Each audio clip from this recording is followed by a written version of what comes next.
Every 2 seconds, someone needs a blood transfusion. In the United States alone, 1 in 20 patients will require blood during their lifetime. And for most, like Trey, every drop of blood is the difference between life and death.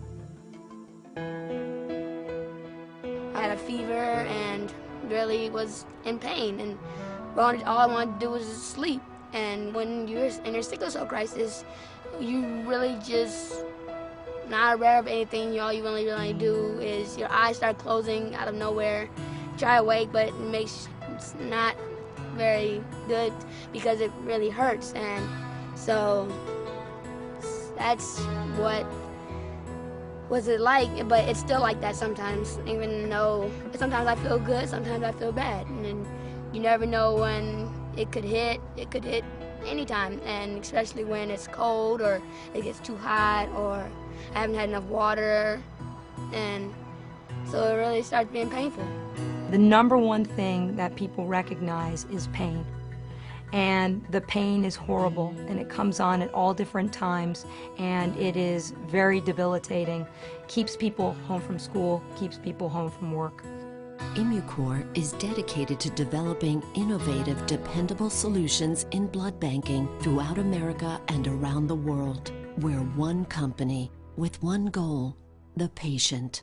The first time I had a transfusion was when the time I think it was the most I ever got was I got a lot of blood, and because I had such a bad crisis that they had to teach me to walk again, and I had I think I had more than probably 2 bags of blood tried to put into me, and it was very tough because it was like I couldn't walk, and I had to sit in like a wheelchair for a little bit, and I felt like I couldn't really do anything anymore. And then one day they gave me some kind of a medicine, and as the days went on, I got better and better at walking.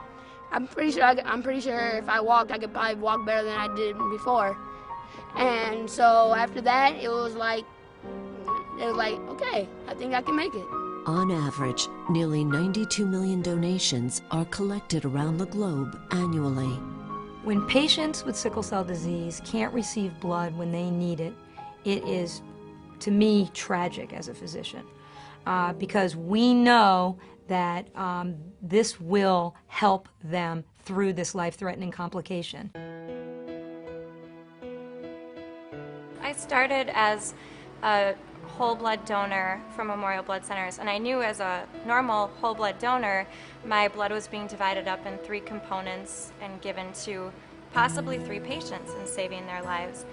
And when I joined the reagent donor program, after a presentation on it, I realized that I was affecting 130,000 people. What makes my blood type unique is that I'm a group O and I'm an R1, which means I'm little c negative, and I'm Lewis A and B negative, I'm JKB negative, Duffy A negative, Cal positive or big K positive, and KPA positive, which in all those markers together, or absence of those markers, this makes it quite unique.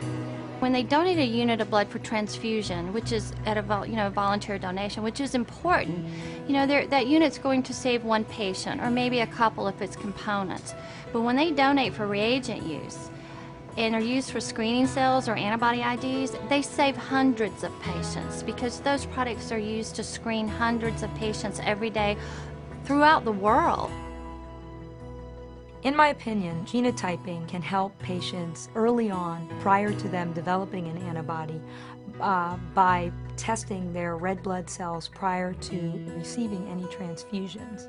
And that would actually facilitate the choosing of better matched red cells. The matching that takes place behind the scenes is what brings the best results after that transfusion. Some of the most amazing recoveries after he was transfused happened because the match that they made in the lab was so perfect. Some of the safety measures and things that we put in the process are, first and foremost, our staff. We invest in quality training for our staff. because our staff is the ones that are on the front line doing the job every day, and they will see the results and see how the product's working. And so they're the ones that's going to know if something's wrong, and they're the ones that need to know what our product is used for, and that ultimately is going to go save a patient. We've made many changes at Immunocore to enhance our quality systems. We've changed literally hundreds of procedures to make them more robust. We've added key personnel in positions of operations and quality, many of whom have extensive industry experience, and we've created a dedicated training department to train all of our staff. This cannot be done alone as far as taking care of patients. Being the medical director of the blood bank at Children's Healthcare of Atlanta, this is not something that I do alone, managing transfusion medicine there. Every one of the technologists, managers, the supervisors that are within the blood bank, as well as all of the nurses, and are integral in taking care of the patient. The people who are the medical technologists, the people who develop the products, we're building our treatments on all of those things. Every single day we are using, and you are contributing to treating patients and making their lives better and healing them. There'll be good days and there'll be bad days like anyone else in life. And our bad days may have a little bit of a different spin, but as far as what he can and cannot do, I've always told him, you can do anything that anyone else can do. You may not be able to do it just like them, but it doesn't mean you can't do it. And that's what's important. The life expectancy of a patient with sickle cell disease has changed from anywhere to 30 to 40 years of age, nowadays to 50, 60, 70 years and beyond. I have to tell myself that I can make it, and I have people that love me, that are here for me, and I just pretty much motivate I motivate myself when nobody's there. I motivate myself to push myself and to think of all the things that I can do when I get out, and all the things I can have when I get out. And so I just tell myself everything's gonna be okay, and I tell myself something that I want to hear. No matter your job, whether how big or how small, or what the task may be, what you do every day, every hour, and every minute makes all the difference in the world. The power of life, the power of many, the power of one.